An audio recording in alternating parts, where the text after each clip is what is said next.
Here from chatammo.com, and what I want to go through a little bit is email hacks, right? So these are going to be the real needle shifters within your email marketing. Now, a lot of people are saying email marketing is dead. It really seriously isn't. It's still alive and kicking. It's still doing very, very well, as long as you collect the correct email address. Now, we're going to be deep diving on the email address because I would always suggest using the software to collect the right email address. And what we're going to do on collecting the email address, we want their social email address, right? This is so important because so many people now are filling out incorrect email addresses. They're given a spam email address. And what's happening is you're not actually getting any conversions, right? Instead, you're going straight in their spam inbox and never to be seen again, right? We don't want that to happen. What we want to do is we want to appear in their proper inbox, but we want to actually make them open our emails. Now, there's quite a few different methods of doing this. We will be going into each and every method, such as the Seinfeld flow and things such as this. But on this one, I want to take you through something a little bit more different, right? Not really as difficult as what you might imagine, right? This is an easy way to get people to start reading your emails. So let's share my slides so I can actually remember what I'm talking about. So talking about email hacks. Now the first thing we need to do is, have you guys, I don't know if you've ever seen it, this Married at First Sight, right? I loved it. It was ridiculous. If you ever get a chance to watch it, please type in Matt and Gemma, right? These two people here, you need to see her at the wedding, right? If you don't know what Married at First Sight is, your girlfriend got us into watching it. And what actually happens is these people decide that without meeting anybody or anything like this, they're going to go and get married. Why is beyond us. It seems a very, very strange thing to do to me. However, this lady right here, Gemma, she was a little bit, shall we say, crude, right, on what she wanted to do with Matt.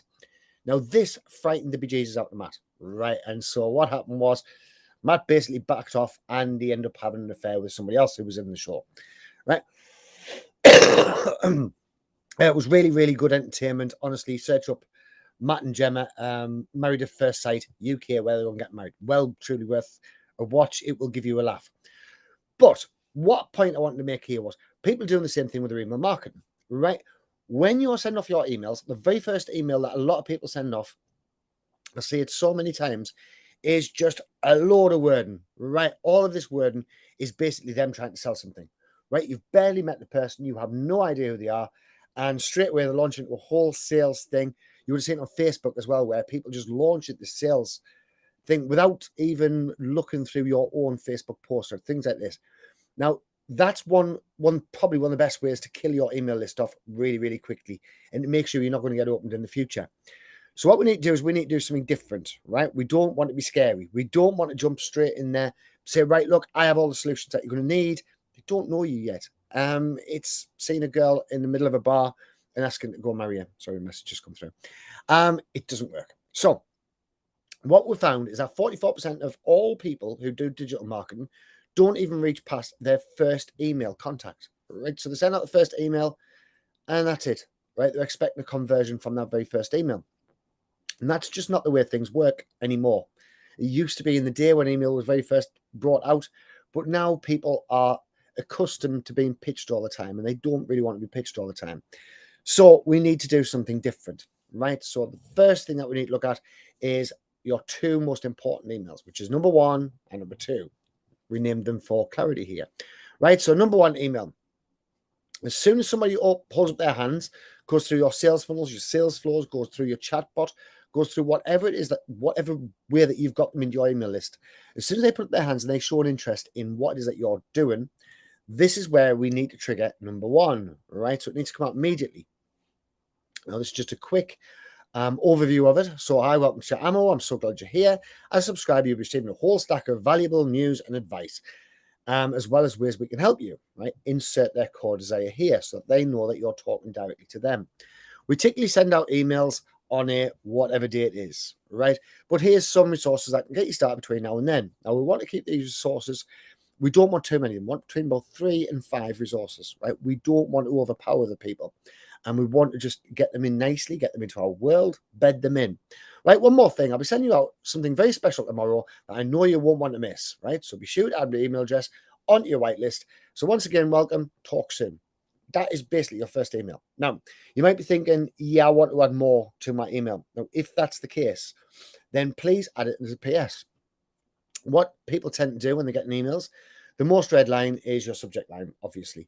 The next line that's most read is people scroll to the bottom of your emails and they see how long it is, if they can be bothered to read all of this length. If you're adding a PS to your email, this is one of the places that they do tend to read, because they scroll to the bottom, they look at the PS, and then they can basically get an idea if they want to bother reading it. So after we've done this, the main purpose of your first email is to say, look, I've got you. I'm here for you. We're here to help you. All of this kind of thing, right? We're not overpowering them. We're just introducing ourselves. We're doing it in a nice way. You mustn't give out too much information. You don't want to be going for information overload and fighting them like Gemma did. That's a bad idea. We want to be giving them a nice, subtle beginning to their journey with us. Right? So in effect, what you're doing is you're actually splitting your first email, what you would have sent back in the olden days, to two separate emails, right? Keeping them short and sweet. Now, this is where something a little bit special comes in, right? The next day's email is where your little bit of magic happens. The first thing you're going to do is put a personal picture of yourself up there, right? Now, it could be you in the office, it could be you with family, it could be you with your dogs, it could be anything at all. It's got to be personal, and it wants to show a brand personality. Now, if you can show the core values as well, even better, because this is what we're going to use to anchor the people to us, right? So what we want to do is we want to say, hey, in the email, most important line ever. Okay, now we aren't strangers anymore. Check this out. So you've introduced yourself, you've shown yourself to them. A video works as well if you want to send out a video, but you're showing yourself as a picture to them. You're kind of reaching out to them. You're making it more personal interaction, right? So, okay, now we aren't strangers anymore. Check this out. Change any other thing you want to in part 2 of that email. Just keep that one line there, right? That one line is your key to success. When you send them on to check this out, this is where you can do your call to actions.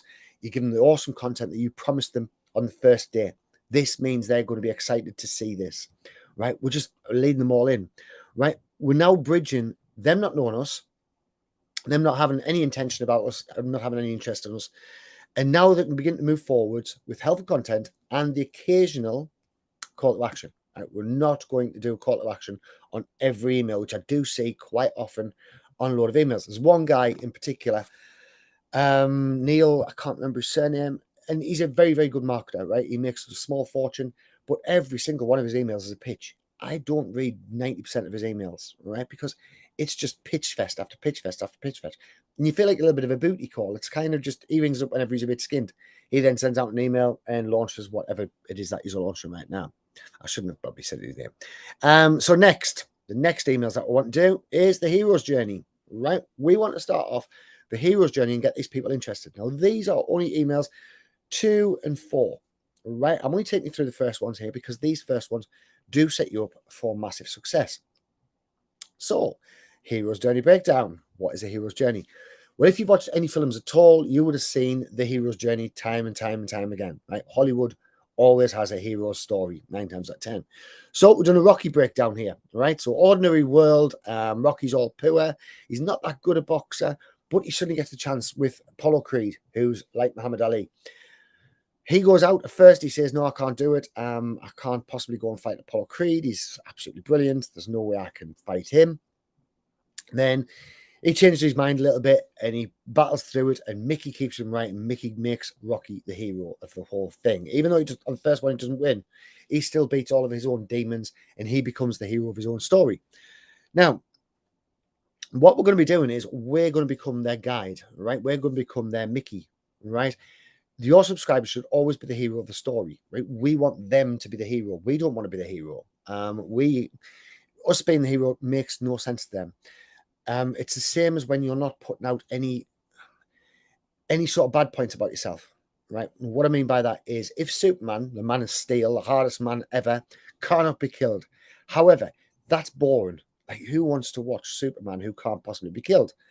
It's no good. People can't relate to that. But you bring Kryptonite and his love of his family, all of a sudden, Superman's the hero and he's pretty awesome and he can still get killed. So you've got more of an interest in him. Everybody's fallible and you need to show that within all of your communications.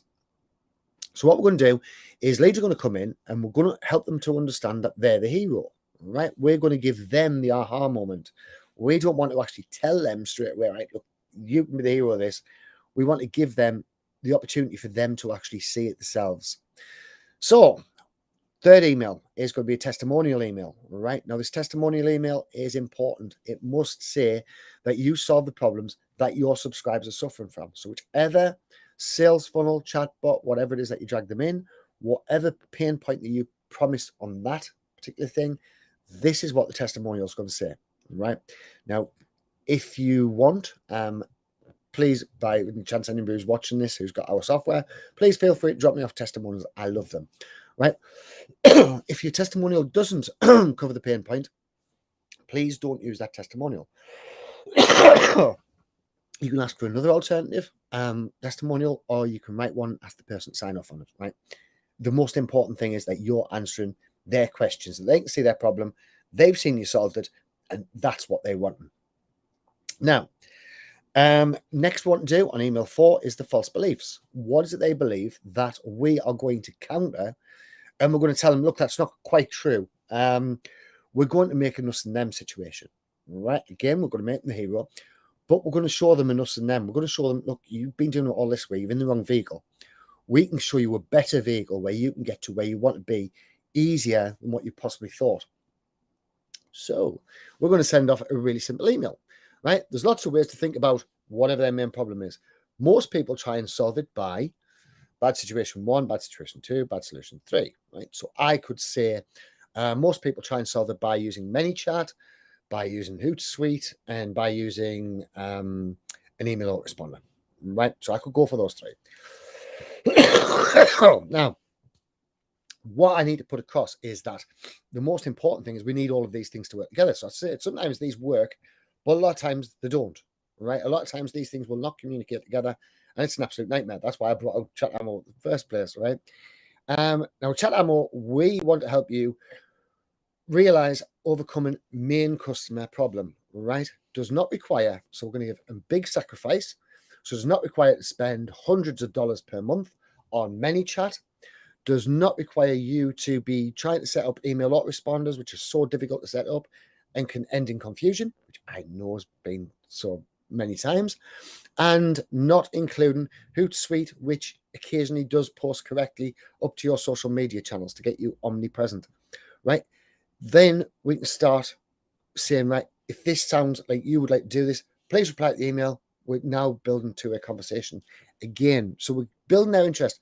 So all of a sudden, they can now begin to see that they're the hero on their own journey. They're getting all of the benefit from it, and they're getting a paradigm shift, right? They're now beginning to go, all right, I get this. So if I do this, and you're the person to guide me, you're my Mickey, if you're a Rocky solution, then all of a sudden they understand a lot more of what you're talking about.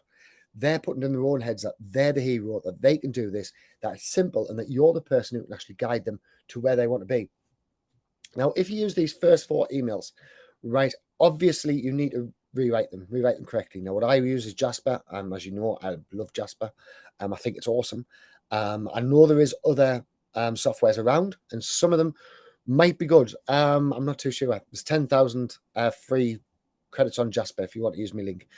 Right, I put these particular items into Jasper, and I get Jasper to write it for us, right, because I'm not that good at writing. In fact, I'm terrible at writing. But we obviously need a lot of written content. So I put it all in Jasper, get all my emails ready, and then I add them onto my GrooveMail or ActiveCampaign or whatever which one you want to do, right? So use these first 4 emails, really, really important. They're going to get your email market and start off in the right direction. As soon as somebody signs up, particularly on the $35 thing, if they sign up on this and you start using these particular emails, you're going to be able to drive them forward, drive them back into ChatAmmo, drive them to whatever other things that you're advertising, and you're going to start making a lot more sales. Okay, thanks for watching. Speak.